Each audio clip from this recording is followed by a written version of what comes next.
If you're looking for a mid-range direct drive wheelbase, then MOZA's R9 and R12 are some of the most popular options on the market today. But which do you go for? The R9 with its lesser newton meters of torque, or the R12? Well, on the surface, they look very similar. They all support the different bases and mounts, and of course, MOZA's multifunction stalks. But underneath, they have some very key differences. And I was surprised how different they feel in-game. The R12 is a step up in price from the R9. It's €529 and $469 while the R9 is €399 and $349, so about 120 more in each currency. I'm using the R12 V2, the latest generation of MOZA's wheelbases, with their new 21-bit encoder enabling better force feedback detail, but I'm comparing it to the R9 V2, an older generation of wheelbase, which you can still buy for a slight discount,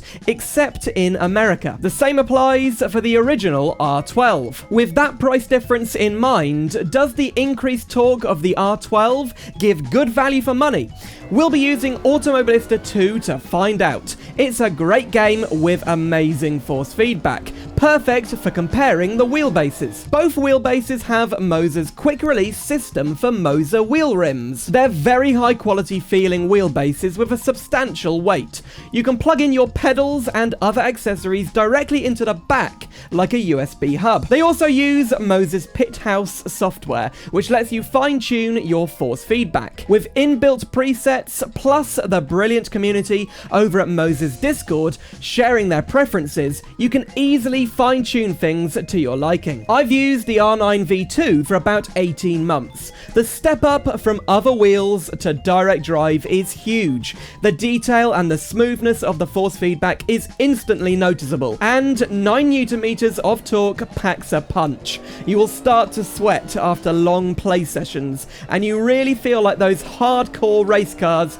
are fighting with you. That's just how immersive it feels. The R9 also excels in other games. It's incredibly versatile. In BeamNG, it's fantastic, and Truck Simulator 2. Despite these games not having the best force feedback support, it is a very compelling mid-range wheelbase because you can use it in any game and it feels great. When I first plugged in the R12 V3, I had the same feeling from when I first used direct drive. This is another step up from the R9. Not only do you get more resistance through the wheel, especially with kart racers and classic Formula 1 cars, but the detail of the force feedback is much higher. You can feel the road surface more clearly. The rumble strips cause the wheel to shake more, and one of the reasons for this improvement is force feedback clipping. When you're pushing a car to the limit, the R9's motor will occasionally run out of strength. You're hitting that 9 Newton meter limit. Road details are lost because the wheel only has the power to provide resistance rather than the detail.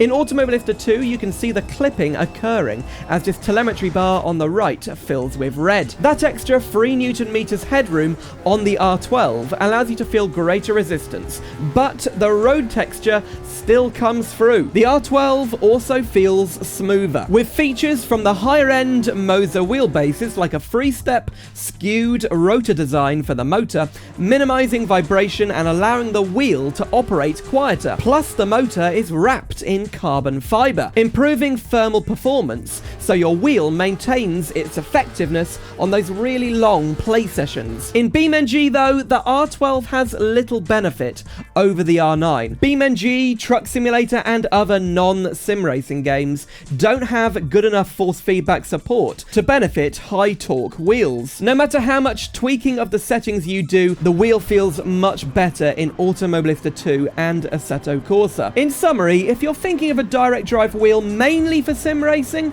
then the R12 is the better option. It's competitively priced, and 12 Newton meters of torque is more than enough, even for the toughest of racing scenarios. But if you're not a hardcore sim racer and play a variety of games, such as BeamNG and other driving simulators, then the R9 gives better value for money. You can put that €120 saving over the R12 towards the multifunction stalks, which are €215. It's only when you push the R9 to the absolute limit that you begin to see that force feedback clipping, and you won't notice it as a more casual sim racer. Thank you to MOZA for sending these wheelbases for me to review. If you're interested in the wheelbases, check out the affiliate links below. If you purchase something through those links, you'll also be supporting me. In a future video, I'll be comparing the different wheelbases you can get from MOZA, for example, the TSW, the ES, and the CS V2P, which they've just sent to me. This is a really nice